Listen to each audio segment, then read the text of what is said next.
This week on Bedside Mogul is Ashani Mfuko, a brand strategist who has worked with some of the biggest brands in the dance industry and is now working with brands all over the globe to create luxurious brands that pay while you sleep.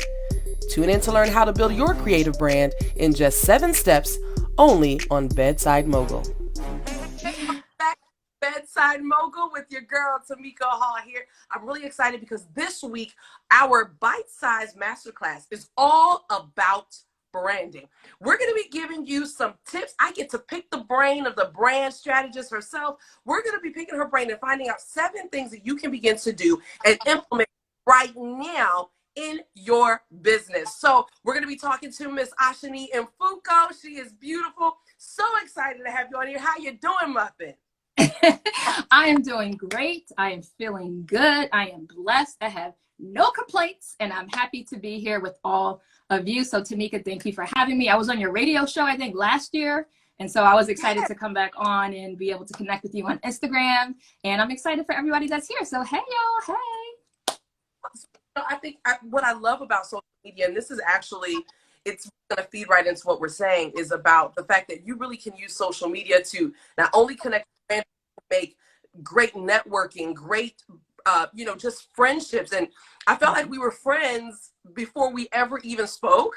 And it literally has just grown, it's grown. You just turned 40. I'm turning 40 next Thursday. Oh, yes. Let's go. Let's go. I'm going to tell you, I had a hard time when I turned 30. I was upset. Yeah. Because I felt like in my time, I felt like I was not where I wanted to be. And now I'm almost 40, and I'm actually I'm embracing it. I'm excited. Yeah. So did you have a moment before you turned 40 where you were like, man, I don't know if how I feel about this, or did you embrace it going full throttle? I had a moment where I was like, oh yes, I feel amazing. Like when you say something about turning 40 where you're just like, you know what? I think I got this thing figured out. I think I got it figured out. And even if there are things that you may feel like are not where you want them to be, you have the confidence to know like it's not there right now, but it's going to get there. So we good. We still good. So I mean, I feel better than I've ever felt in my whole life at 40 years old. So just get ready. Next Thursday, your whole life is going to change. A whole nother level. Yeah, my confidence is on a whole nother level. And I get 30 and people saying 40 is the new 30. And I was like, yeah, right. Because I don't even want to be 30, but no. You're doing some things. So yes. I want us to jump into this. So you are literally a brand strategist. You have worked with major celebrities. You have worked with major brands. Yes. So let's just jump into your background, because your background, you started on the dance floor. So tell us about how you even jumped into this. All right. So for everybody who's just tuning in, my name is Ashani Mfuko, not to be confused with Ashanti, because people call me Ashanti sometimes. And I'm like, there's no T in my name. My name is Ashani. Let's get it right. And I am a brand strategist. I'm a digital content creator. I'm a lifestyle influencer. And I'm also a professional dancer and a wife and a mom. So I got a lot going on. And a wife and a mom. And I leading and stuff like that too recently. Say that again. You also start leading worship and stuff like that at church and different things like that too? I am. I am on the worship team at my church. Absolutely. Yep. Everything. You do all things together. And I create luxurious, visually stimulating, and innovative brand experiences that help to make your life and your bank account more beautiful.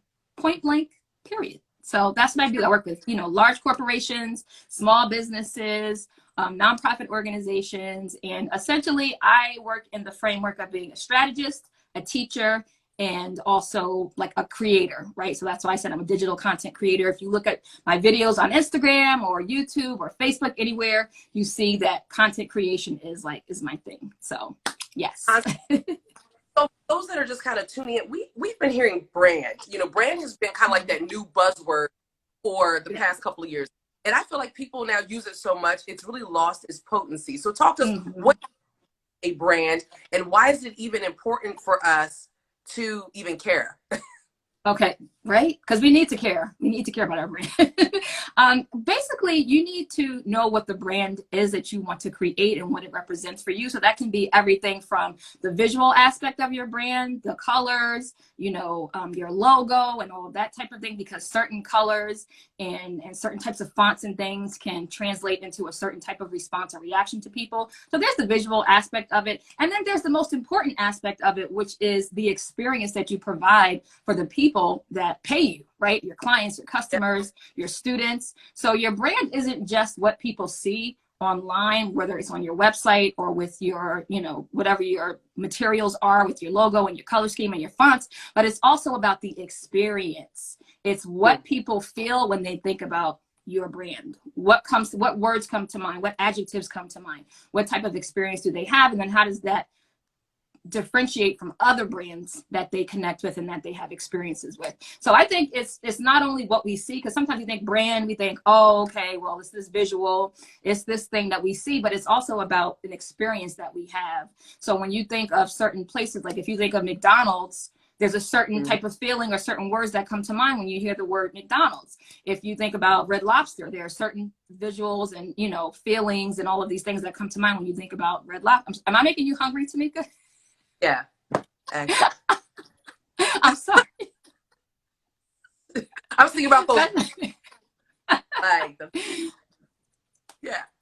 Yeah. So it's all those things together. How early should somebody begin even thinking about a brand? Because, that's the question I oftentimes will get from people. They're like, well, how early should I even care? Does it start at the beginning phase? Let's say they're just planning out, they're maybe even working on a business plan. How soon should we care? I know you see the cheddar biscuits there. I see Chris saying cheddar biscuits. Meanwhile, I'm vegan, so I don't even eat at any of those restaurants, but it's all good. So but I think you should think about your branding from the very beginning. And frankly, nowadays, you better have a face to your brand. You cannot be coming out here with some pretty fonts and logos and, stock images and all this stuff, but people don't know who you are and who's the visionary, who's the person behind the brand. The brand has to have a face and it has to have a personality and someone that people can connect with. So you have to think about your branding from the very, very beginning, because people are going to start to experience when you start posting on social media. That's an experience that you're providing through your brand. And what is it that you want people to feel? What is it you want them to think? How do you want them to respond to the content and to what you're putting out there? So you have to think about that from the very beginning. And I'm so glad that you asked that, because as you know, I just expanded my brand to a lifestyle brand, right? Yeah. Okay, so I was primarily working exclusively within the dance industry for about the past 20 years, and I've now recently expanded. So I'm working with other companies, other industries, people that are in a broader spectrum outside of the performing arts and entertainment space.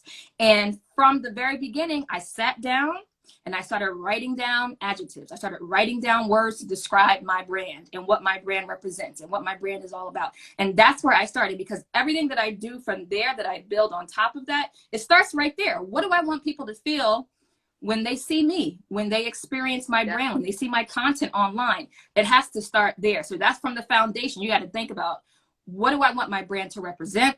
How do I want to present it to the people in my audience? And what experience do I want to give to them, and what I want them to have? So that's where you start. That's the foundation. And then you start to build from there.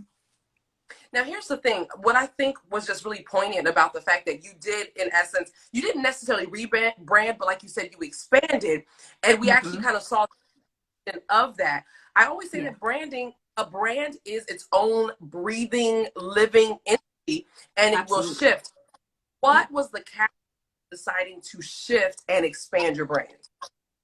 Okay, so I have been feeling an itch for a couple of years now and wanting to do more. So over the years, I've always had people, and you've been one of them, but I've always had people tell me, I've learned so much from what you share and what you post on social media. It applies to any brand. It applies to any industry. It applies to everyone. It's not just, for the dance industry or performing arts and entertainment. And so that was always there. And just within me, you mentioned that I sing on the praise and worship team at my church. I've hosted and produced a television show. I've had a podcast before podcasts were all hot. I had a podcast back in 2010. You know, I was a blogger. I have a new blog now, my lifestyle blog. I've just done a lot of different things, and I have a lot to give. And I don't want to take any of these gifts with me. I think that God gave them to me for me to pour them out into other people. So I don't ever want to be limiting myself. But at the same time, you got to niche down, and you have to become an expert at something first before you can start expanding out and building your brand. So that was kind of like the catalyst for me. Was like, I already knew, like, I want to do more, but let me just focus for a minute on this industry, and then I'm going to begin to brand, you know, expand it. And people started asking me for the content. I'm telling you, it was like God was saying, okay, it's time, because every day on social media, I would be talking about, you know, one of my online dance programs, and I would be talking about, you know, ways for dancers to make more money even during, you know, this pandemic. Thank you, Angel. Angel is one of my clients. And people would be like, but Ashani, though, how do you style yourself? Like, how do you do your makeup though? And, you know, I like the clothes that you wear, and how do you style? Give me some fashion tips. And how you're a mom of 3 small children. How do you balance working from home and owning a business and being a mom and a wife? And, you know, so I was constantly, and then I had a weight loss journey last year, right? So I lost 25 pounds last year. So people are like, yo, I want to know about, No way. Yeah. So people are like, I want to know about your weight loss journey. And yeah, and your life as a vegan. Like, you've been vegan for, what is it now, 11 years, I think, or something like that, around 10 years, and my children are vegan. So people are interested in all that. So I was just like, you know what, people really want to know more about me and my lifestyle, not just the programs and services that I'm providing, you know, within my industry. So I was like, you know what, it's time. It's time. The beautiful thing about your, oftentimes, like you just said, folks, if you're just tuning in, we're talking about 7 ways for you to brand your creative business, ministry, whatever it is. We're going to be talking about 7 ways that you can actually build that. And so your brand oftentimes will push you to the next level. The people that you will push you to the next level, because I know I've been one of those. I'm like, girl, what kind of a hat is that? What is it called? I love that hat. Now that, you know, I meant to wear it tonight. I thought about it. I said, let me wear this, you know, homage, as they say, you know. Like, your brand actually will kind of tell you when it is time for you to go and for you to grow. And you actually point for those that are building brands. A lot of us, we have different that we do. We are mommies, dads, we're ministers, you know, we just do something. How exactly do you balance everything? Because you have 3 small ones, and for those that have for a while, we actually saw the evolution of when the little one was like baby sitting on videos, you know. So how do you balance everything? Yeah, I used to go live with my son. He was like 2-3 months old, and I would just be holding him. He don't sit still like that anymore. He's 3. He'll be 3 next week. So I have let me get the numbers together. I have a 6-year-old, I have a 4-year-old, and I have a 2-year-old that'll be 3 next week. So it's insane. It's busy. Let me not front. It's insane. But how do I balance it all? Every day is different, and you basically just have to have your priorities in order. So there are certain things that I know business-wise have to be done, point blank, period. So it's like, if I don't get to do all this other stuff, at least I know these 3 things business-wise, they need to get done. I know with my children, they have to eat, right? They have to get quality time with mom. Yeah. Okay. I have to take care of them. My daughter is in 1st grade, so she has to do her schoolwork. There are certain things that are just priority. And I remember one day talking to my husband, and I was just like, oh my gosh, you know, it's so much going on with this whole quarantine, you know, situation. I'm just like, yo, this is a whole other level. Like, it wasn't easy before, but this is a whole other level. And he was just like, you have to just prioritize, and you can't do everything all the time. It's just not realistic. It's just not realistic. So it's like, you want to make sure you're doing the things that are most important, that are going to have the most impact, and everything else is like, you'll get to it when you get to it. Yeah. Sometimes it's just not going to happen. Yeah. So when we're talking about 7 ways to begin kind of building your creative brand, you gave these 7 tips in a TikTok video. And I remember looking like, how in the world did this girl get all 7 tips in like 58 seconds. I'm like, you're dancing with it too, you know. Yes. And yeah, and it was the cool thing. It was about that is when I broke it down, it just made so much sense. Your tips involve us paying attention to ourselves. So it's about you, it's about Mm-hmm. service, and it's about investment within yourself. So Absolutely. start with the you things. Like, for example, you said, know who you are, Mm-hmm. know who's supposed to benefit from what you do, show your Yeah. expertise. Break those down for us in any way that you'd like. Okay, right. So the first one was to know what you're an expert at. And I think sometimes people try to just jump on a bandwagon because something is popular in the moment. So they're like, oh, you know what? Everybody seems to be doing this. I'll do that too. And it's like, but are you really good at that? Are you an expert at that? Do you have the level of knowledge and expertise that you need to really be able to serve people with excellence and then also be able to monetize it? Because, you know, you can do anything for a little while and you can fool a few people. But if you're talking about long-term, you got to know what you're doing. So you have to start with knowing what it is that you're an expert at. And it doesn't have to be, you know, some scientific, you know, extreme situation. It could just be like, you're good at organizing. Okay, well, lots of people are not good at organizing. Okay. So how can you provide a service for them to help them become better with organizing? You know, it could be that simple, but you have to know that. My husband's giving me the thumbs up. Thank you, baby. I love you. Mission 101 Media. That's my husband. Organizing is what that is. I know, right? Are you saying I need to get more organized? Is that what you're saying? But so you have to know what you're an expert at, and that's where you begin. Okay, you don't begin with what's popular, what's popping, what's everybody else doing. You start with, okay, I know I'm good at X, Y, and Z. That's where I'm going to start. And then you have to know who benefits the most from your expertise, because that's going to direct what, you know, type of content you create for your brand, what types of services and products. Who am I trying to help? Am I trying to help, you know, work at home moms? Am I trying to help executives and, you know, C-level executives? Am I trying to help ministers and people who serve, you know, in ministry? You have to figure out who's going to benefit the most from this level of expertise that I have. And then I said, you have to show your expertise in action every day. And one of the ways that I've always done that is through my videos, which you already know. Like, videos are a big part of my brand's content. And so people need to see you in action. They don't want to just hear about you talking about yourself and, oh, I can do this and I do this and I'll do this for you. Like, just show us. Don't tell us, show us. So you have to be showing up every single day and showing people that you're the expert that they need to hire. So many incredible nuggets, folks. We're talking about 7 ways to brand your creative brand. Okay, to build your creative brand. I have a typo in my in my title. Yeah, just so many valuable nuggets right there. You know, even just going back and a pause to talk about knowing who you're serving. I remember when I first started my t-shirt brand, Rock Your Faith, 1,000 years ago. And at first, I started by trying to appeal to everybody. Because the shirts, they have the message is God, right? So I was trying to listen. I even had doggy t-shirts. Like, don't even play with me, okay? Like, I literally had my design on everything. Okay, it was on everything. Doggy t-shirts, I had it on bibs, all that stuff. And I was wondering why I wasn't selling anything. Then I thought about the fact that I had women that were like, Tamika, style me. How do I do this? And so I started to target women and to teach them how to do their t-shirt. And then all of a sudden my shirts were literally all over the world. So well, I'm trying to reach everybody. There really is power in having a niche. There's really power in that. Yeah, you have to have a niche. If you're trying to serve everybody, you're not going to serve anybody, because how do you speak to everybody?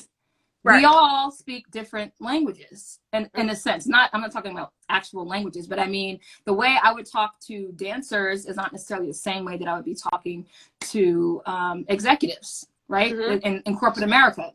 They're not speaking the same language. They don't have the same pain points and the same problems and the same struggles. So you have to know who it is that you're targeting so that you can speak their language.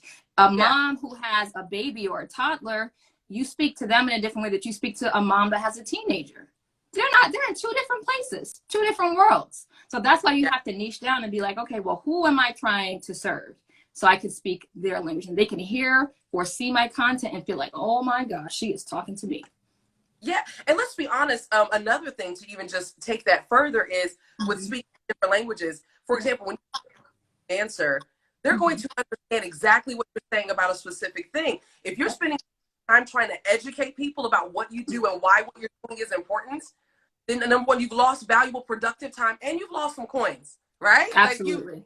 Yeah, Absolutely. it's like I educate too much. That probably is not. It's probably not even a good product or service that you're providing, right? Yeah. So one of the things you talked about was sharing valuable content. Please help us. You know, what do you mean by that? Because for some that provide a service or they are educating, I mean, is it possible that you'll share your information and people aren't going to want to actually come to you for content after you give them so much content? Right. So first, let me just explain what valuable content is. And thank you, Chris. Chris is saying that's the truth. So valuable content is content that's valuable to your target audience. So what you may think is valuable may not be what's valuable to them. So that's why I said you have to speak their language. You have to understand, what are they struggling with? What are their pain points? What are the problems that you're trying to solve for them through your products, services, programs, classes, whatever. So providing valuable content is content that's going to help them in some way. It's going to help them to learn something. It is going to help them feel more empowered or confident. It's going to teach them something, or it's going to help them to see things in a different way, right? Provide some sort of transformation for them. Now, when it comes to social media and sharing valuable content every day on social media, you share the what on social media. You share for free the what. This is what you can do. These are the 7 ways to build your creative brand, right? When people start asking, how do you do that? That's when you say, I have a program that teaches you exactly how to do what I just told you to do.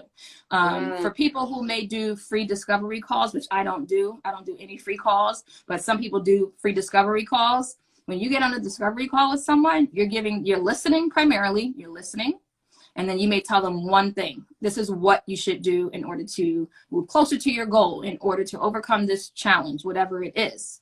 And if they say, well, how do I do that? You say, you need to book a call. You need to book a strategy session with me, or you need to sign up for my program, come to my event, or whatever the case may be. So you don't give away the how for free online, but you do share the what, and the what should be speaking directly to the pain points, the problems, the challenges that your target audience is dealing with. Highlighting that you know what you're talking about, you have solutions for them, and they can get help even just from your free content. And I've had people say that to me all the time.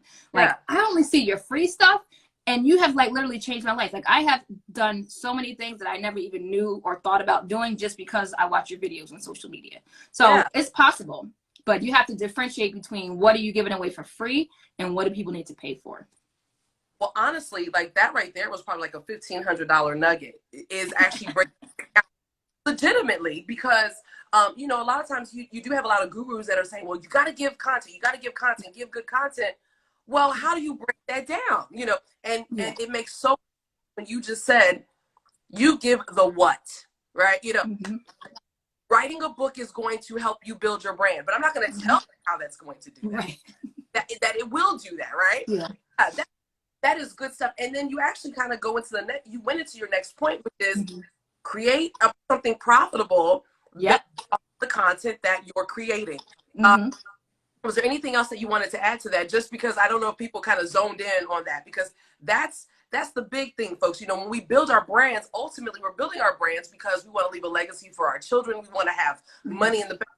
All these people that are like, oh, I just love Jesus. Listen, I love Jesus too. I'm a Jesus fanatic. I am very radical about Christ. My hair praises God when I sing. Like, I'm totally his poster child. Like, I really love him. Right. But he gives us gifts and he allows us to monetize them. So like, talk to us about actually building something profitable out of the content that we're giving. Okay. So there's a difference between having a hobby and having a business.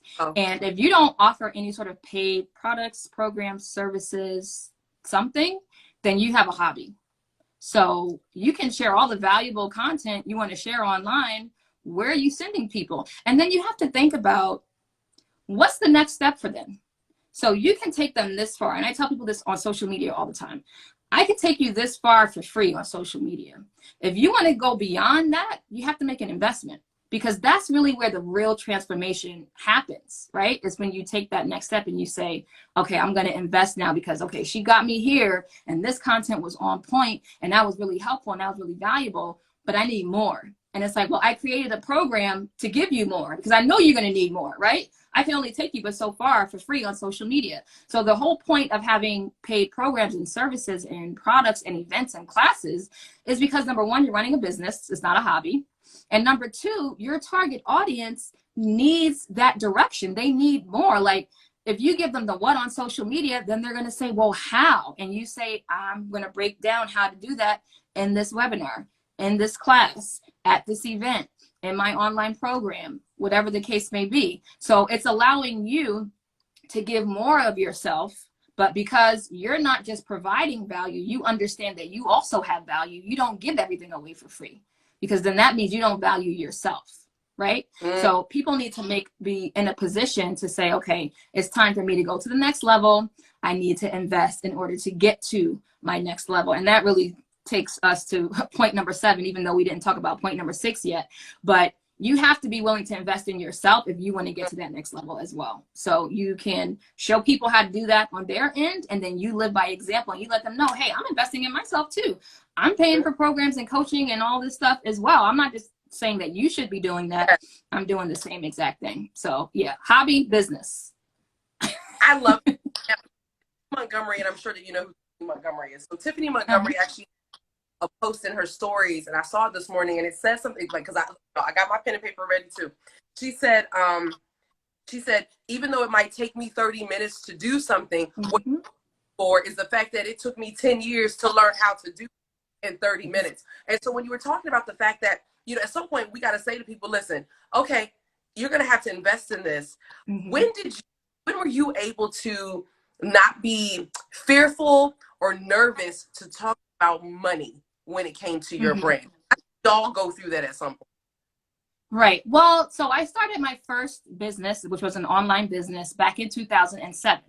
And my first business back in 2007 was a dance teacher staffing company. So it was like basically an agency for dance teachers. So different dance studios, organizations, arts organizations, competitions, and people would contact my company when they needed to hire teachers for their programs, for their events, master classes. If they needed a last minute sub, somebody called out, they need somebody to cover the class, they would contact my company. We would send them somebody to cover at the last minute type of thing.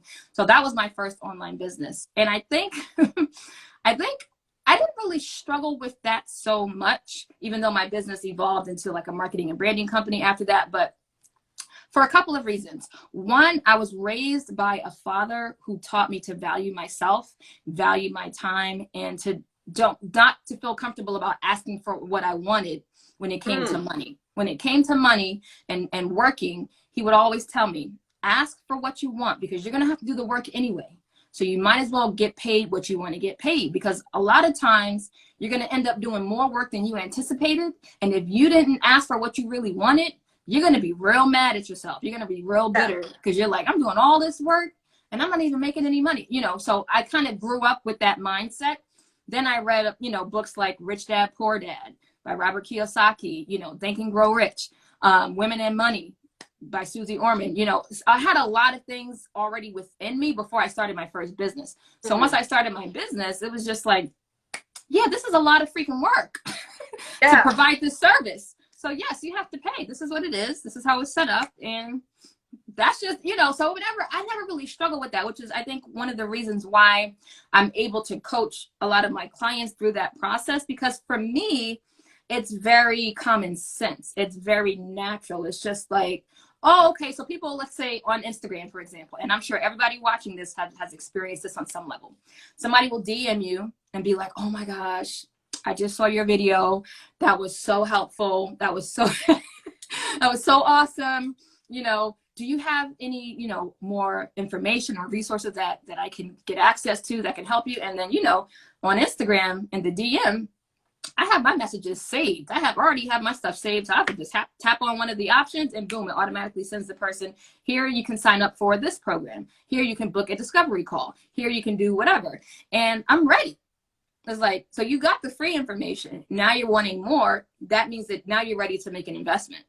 If that's not what that means, that's cool. Continue to, you know, binge watch my videos on social media. I do have some free resources. I don't create a lot of free resources anymore like I used to, just because I put out so much value for free on social media. It's like, what more do you want? If you're on my email list, I'm emailing you stuff. Like, what more do you really want me to do? This is what I'm doing for free. If you like what you're seeing for free and you want more, here's a link. Go ahead and book. Go ahead and sign up. Go ahead and pay, and we can do that, you know? So for me, it's very natural. I never really struggle with that. And I think if you understand the value that you bring to the table, you won't have a problem.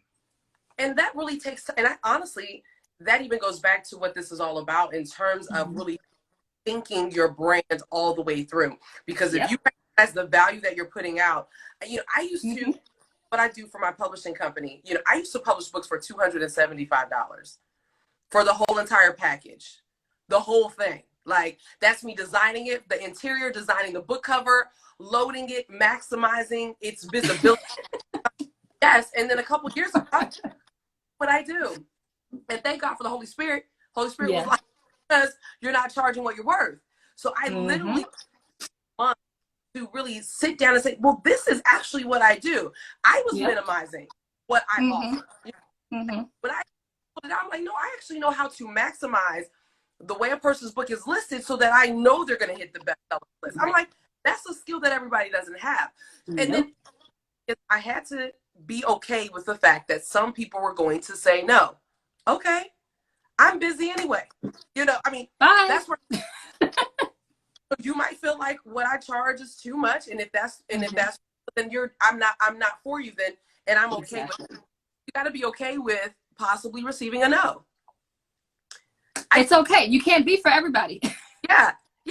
We can't. Otherwise, you're going to really be prostituting your gifts. Let's just be honest. You'll be prostituting your gifts for $1. I don't let people haggle me anymore. I don't let people negotiate with me.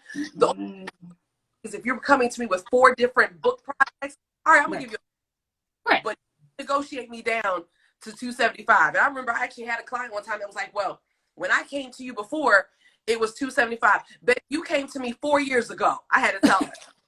You came 4 years ago. You saw we have increased our prices. Okay. And she booked me because she knows that what she wanted, I am the best at what I do. So you have to even look at yourself as being the best at what you do. Right. The other thing that we missed was you talking about sharing out success stories. Why is it so important in terms of building a creative brand? Because we don't care about you talking about how great you are.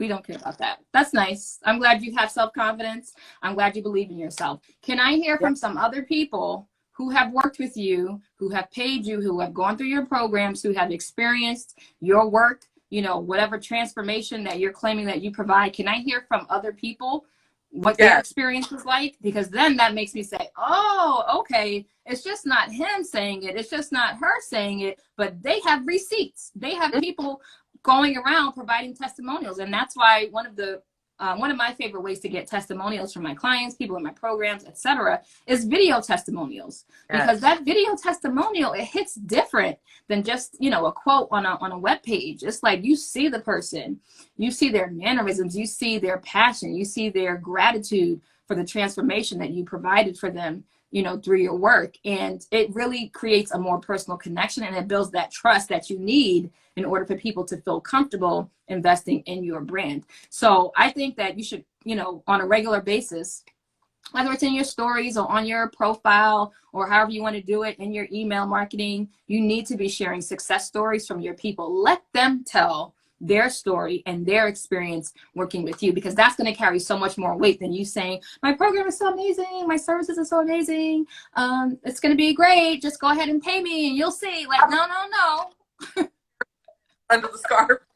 No. I don't even have any hair down right now, but you know, no. A whole bunch of hair having out today. That's all.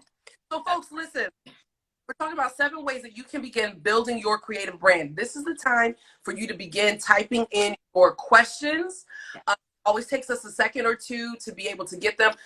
We see you all. Thank you for those that tuned in from Brazil. I see people that I know that tuned in from Delaware, from New York. I see people out in the West that I know.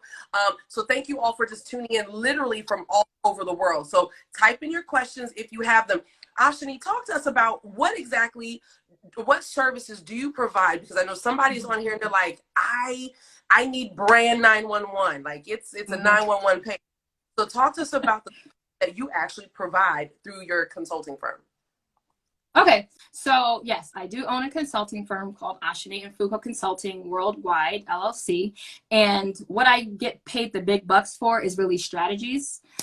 So creating your brand strategy, creating your marketing strategy, creating your business development strategy, all of that, your content creation, content marketing strategy, email marketing, all of those different things that relate to your brand, building your brand, standing out online from your competitors, and really setting yourself apart so that people, when they see your company's name, they see your name, they see your content, it stops them in their tracks and they're like, whoa, whoa, whoa, yes, I need to learn more. I need to sign up. I need to connect with them. So strategy is really one of the major things that I do through my consulting firm.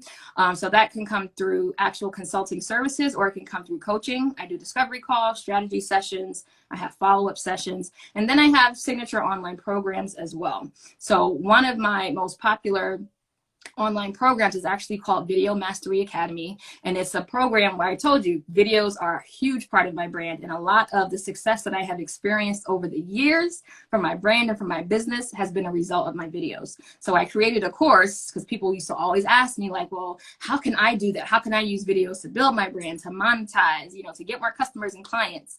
So I created Video Mastery Academy to help people build their creative brands through videos and how to monetize and all that. So that's a general idea. Now that I've expanded to a lifestyle brand, now I'm creating partnerships and collaborations with other brands and companies, which you guys will start seeing more of. So there's opportunities there as well. If you're looking to collaborate, if you're looking, you know, to get someone to talk about your products and your services and whatever you're offering, and you want to connect with me about that, you can also do that. So that sums it up. There it is. And so, hey, she said, H-Town in the house. This is good stuff. Tiffany, incredible children's book that's going to be dropping really soon. So everybody definitely needs to and be on the lookout for her. Because I know we probably have some questions, folks. If you have questions, this is the time to do it, because we are winding down. How were you able to get comfortable in front of the camera? Because just because you dance, just because you've been on stage, different when you turn on that camera and all. How did you get comfortable? Okay, so again, I kind of had a leg up just because from when I was a child, from when I was a little girl, I always wanted to be on TV. I always wanted to be on TV. So I had certain TV hosts, like normal people, they just watch TV. I would study the hosts on the television shows, like literally study how they spoke, how they sat, what they did with their hands. You know, I was like, okay, I'm taking notes, I'm watching, you know, and I had certain TV hosts that I really admired and looked up to. And so I would kind of be training myself, unofficially training myself by studying them. So that was kind of something that was already there. And then on the practical side of it, it literally just came through practice, just through doing it, because you could even have in your mind like, okay, I know so-and-so does it like this. I like how so-and-so does it like that. So I'm going to try to bring some of that energy along with my own, you know, personality and style to it. But then that camera goes on or that phone goes on and you're like, you know, and it's like, you just have to do it. You need to get the tools so that, you know, that's why I said in my program, Video Mastery Academy, I teach you exactly how to get more comfortable speaking on camera, how to present whatever it is that you're sharing, right? I teach you all about different things, you know, the lighting, all of these different things so that you can feel more confident to speak on camera, because it's not that you don't know what you're talking about, but there's something with turning that camera on and seeing yourself and hearing yourself and knowing people are watching you that makes you uncomfortable, you know? So it really does have to come through getting the proper tools and the resources and the training that you need so that you can be prepared for it. And then you just have to do it. You have to just like, you have to implement. So I'm gonna tell you, Ashley, when I finally did it years ago, I didn't realize that me going live actually prepared me for my very first national appearance. You know, absolutely. And I was in a studio. It was called Atlanta Live. I had no idea that it was just going to be me and the camera, but I understood that I was ministering to literally thousands of people, but there was nobody in the audience. And then I realized, like, man, you've been doing this. You've been going live and just looking at yourself, or, you know, Yes. you've already been doing that. So it will prepare you for even bigger. We have a question from Chris says, what's a top tip for separating yourself from a theater/company's brand to owning your own? Okay, I love that because one of my previous clients that I worked with, she is a Tony Award nominee as a choreographer. She has choreographed multiple Broadway shows. Her name is Camille A. Brown, and her company is called Camille A. Brown and Dancers, right? So let's say if you were one of her dancers and people know you because you're in her company, right? So that association has always been there. So like you said, it could be a theater, it could be another type of dance company, or, you know, performance company. How do you separate yourself? What you do is you start sharing more about who you are as a person or as a brand, right? Because before you got into that company, who were you, right? And even within the company, you are a company member, but you're still also an individual. You have your own purpose. You have your own mission and values and things that are important to you. You have your own things that are valuable to people that you have to offer to serve, right? So when Camille was my client, I did her social media strategy, her social media marketing and branding strategy. I did her email marketing, all of these different things, right? So she brought me in to help create that full picture. And at the same time, each individual dancer, they were able to establish themselves individually for whatever it is that they were doing. So you have to create some sort of separation and understand, like, yes, I'm a member of this company or of this theater production, but who am I?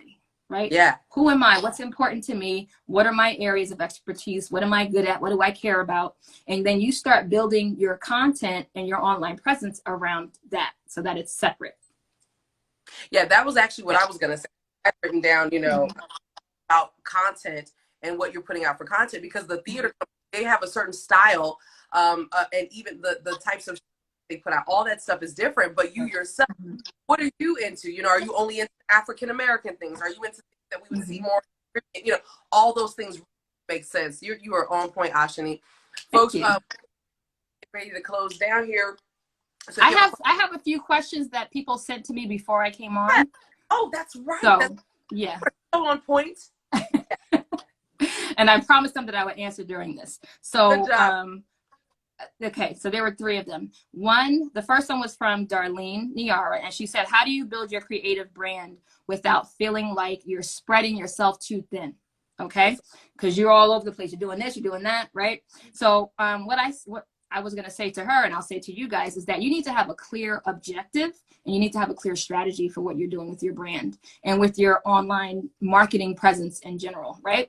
Because if you have a clear objective, that's going to direct what you're doing and what you don't do. So for example, I do not have a podcast, right? It's not a part of my strategy. It's not because there's anything wrong with podcasts. Podcasts are awesome. And podcasts are actually great brand building tools, right? But you have to know your own capabilities and your own bandwidth. And right now, with everything that I have on my plate, I don't have time to do a podcast right now. It is what it is. So I have focused on video content, and then we throw in the blog in there. Okay. So you have to know what your objective is, who you're trying to reach, what it is that you want them to know about your brand and what you're offering and the problems you solve, the transformations that you provide. Get clear on that objective, and then you create your strategy based on that. Okay. So in order to get this across, I'm going to do this type of content and this type of content. I'm going to do it this often. It's all about quality versus quantity. So you start to feel like you're spreading yourself too thin when you're doing too many different things, and they're not all equally effective.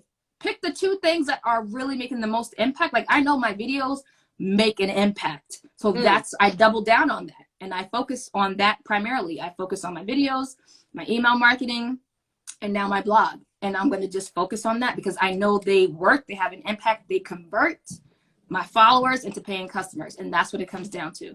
All the other things out there that I could be doing, it's just not that serious.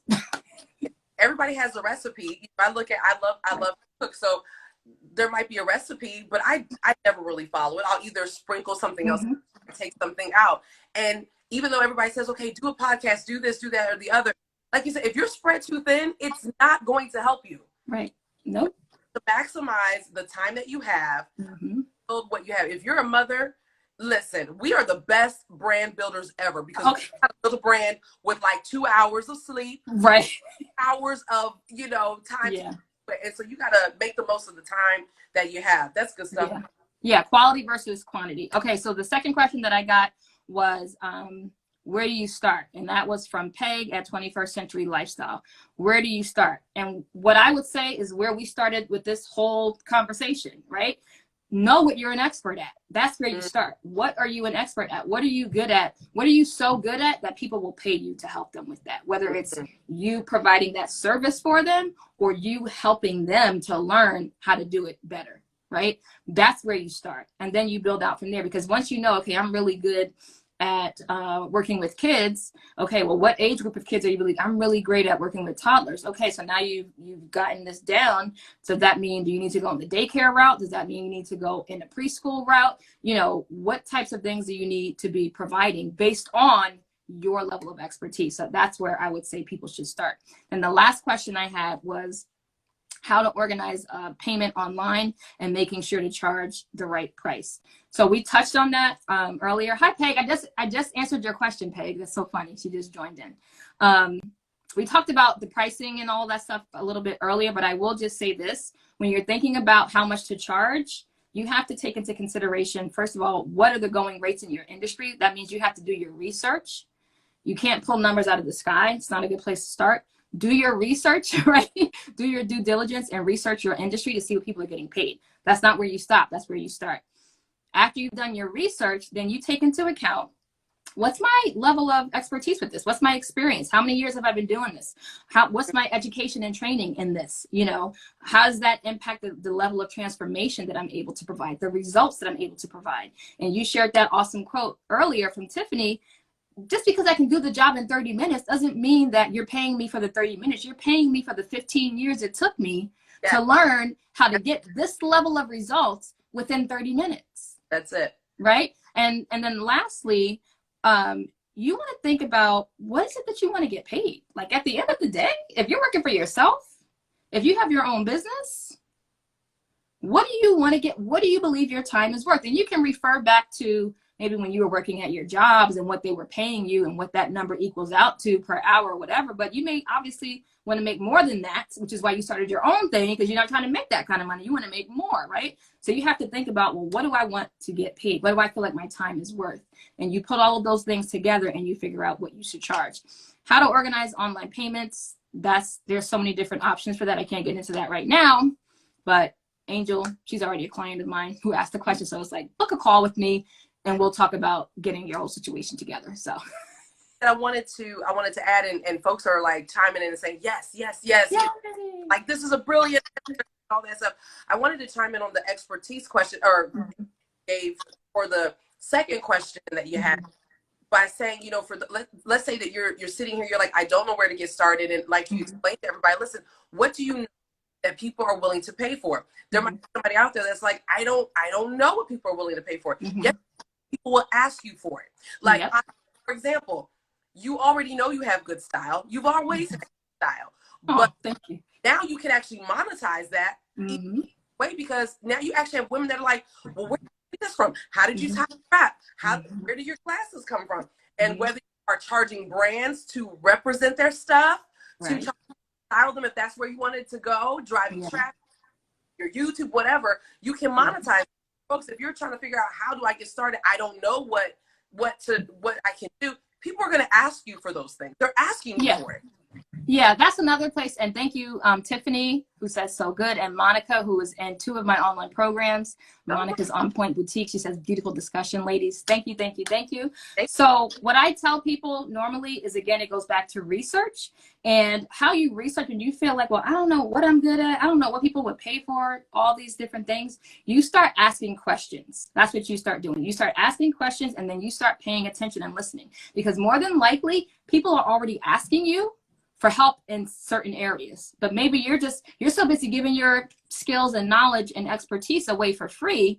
You're not realizing that at least 5 times a week, I have people asking me about you know, how to make this type of food, or how to eat healthier, or how to, you know, Yeah. incorporate working out into my daily schedule and different things. And you just answering, and you just answering the questions, just answering. And you're like, but I don't know what I'm good at and what people would pay me for. You're giving it away for free right now. Like, people are already asking you. So you have to stop and say, what are things that people are always asking me for help with? What are people always asking me to do for them? Like, can you do this for me? I'm really, you're so good at that, and I'm just really not. So think about all of those different things, and then ask your people questions. That's where you start. Put it on Facebook, put it on Twitter, put it on Instagram. Ask your people, what do you think I'm good at? If you were going to ask me for advice, if you were going to ask me for advice or help with one thing, what would it be? Ask. And people will start responding, and you'll be like, oh, snap. And then you'll be able to see, like, okay, I had 20 people give me the same answer. That's where you start.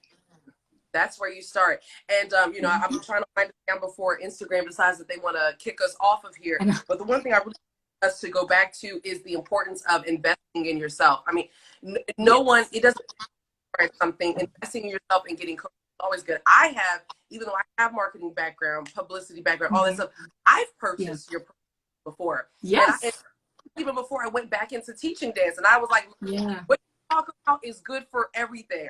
I looked at how you did stuff, and I was like, yo, I got to level up some stuff. You know what I mean? And so, you know, investing in yourself is so important. And so I want you to give everybody the opportunity to tell us where, again, what you can do for them, and then how they can connect with you so that off this call, they can take this even further. Okay, yes. One thing I want to say about investing in yourself is that we don't know, none of us knows everything. Yeah. None of us knows everything. None of us are good at everything. And none of us have time to do everything. So that's why it's important to invest in yourself. Number two, you want to be investing with people who are already where you want to be. So that instead of it taking you 10 years to get there, maybe you can do it in 2, because you got a coach, you connected with somebody who's already done it. So you can avoid a lot of the trial and error, a lot of the mistakes that you would have made along the way, because you got the blueprint. And I'll share this, and then I'll get into how you guys can connect with me. When I worked with my personal trainer last fall, we worked together for 1 month, okay? 30 days I worked with her. I did her online program. She's in Atlanta, I'm in New York. I still have not met her in person, but she transformed my life. And it was one of the greatest investments that I made. Why? Because she's the expert. And I said, I could keep going on my own, trying to figure it out and failing, and trying to figure it out and failing, or I could just pay somebody to help me. And I'm telling you, it's like, I would pay her 10 times what she charged for the transformation that she provided for me. So it makes sense. And then you have to remember also, you reap what you sow. So if you want people to pay you, then you need to be paying someone else. Like the money, it flows, it comes and it goes, and it flows from one person to the other. So don't ever feel like, well, I don't want to pay that, I don't have money to invest. Listen, when you invest, the money comes back to you. So you have to think, not how much does this person charge, but how much can I make from what they're going to teach me, when I'm going to learn from them. Okay. So these are things. Tiffany says, sow the seed. Yes. Yeah, you got to, because a lot of times the mindset shift. And like you said, for you to say, look, my course is $495. I'm just throwing a number out there. For somebody, you might say to you, girl, you're good enough to charge that. What's wrong with you? Right? So all of that's important. Yeah, absolutely. So if you want to connect with me, I would love to get on a call with you. I feel like just getting on a call with people is a great way to just connect, get an understanding of where you're at, what you're struggling with, and then provide you with some solutions and some direction specifically targeted to you, because that's what we typically need. It's like, I can give you the information like generic, but it's like, you have a unique situation. Let's talk about you and your situation, and I want to help you with that. So you can book a discovery call with me, or you can book a strategy session with me. All you have to do is one of 2 things. You can send me a DM and let me know, hey, Ashani, I would love to book a call with you, or you can tap the link on my profile. And I think the discovery call option, book a discovery call, is maybe like the 3rd option on my link in bio. So you can do that, and that's it. We can take it from there. Thank you, Peg. Peg says, yes, connect with Ashani. Highly recommend. Thank you. Peg has been my client for like 10 years. No lie. Literally. What address? We got like 60 seconds left before they cut us off. Okay. So yeah, what was your question? I'm sorry. I couldn't hear you for a second. Your website. Oh, AshaniMfuko.com. AshaniMfuko.com.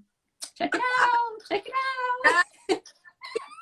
Not going to be Y'all, I told Ashani, okay, we're gonna do for like 20 minutes because I was like, we can powwow through this, we can push through our sickness for tonight. She was like, girl, you know we're not gonna be able to do this for only 20 minutes, but okay, you know. No. But go to AshaniMfuko.com. I will have the replay of this available. It's going to be available for 24 hours here, maybe because I'm probably going to pull it off and then add it to YouTube and onto my website. Go to AshaniMfuko.com. And you guys make sure that you come. Oh, we got 2 minutes left. Make sure you come back to Bedside Mogul next week. Do you have anything else left to tell our people? We got 1 minute and 49 seconds. We're going to take it too. We're going to take it all. Yeah. I would say you are worthy. You are worthy. Know that God has placed gifts and talents within you for you to not only benefit yourself, but also to serve others. And when you come from a place of service, that's what your purpose is connected to. But don't be afraid to charge for it, because that God gave you that gift for you to be able to benefit from it as well. It's not just for everyone else's benefit. It's also for you and your family. So know your worth, know your value, and don't be afraid to charge what you're worth. Absolutely, because that is how you begin to build legacy that helps you coins while you sleep. All right, Bedside Mogul. Remember, I love you. You were created to make God famous. And until next week, y'all have a blessed one. Thank you, Ashani. Okay. Thank you. Bye.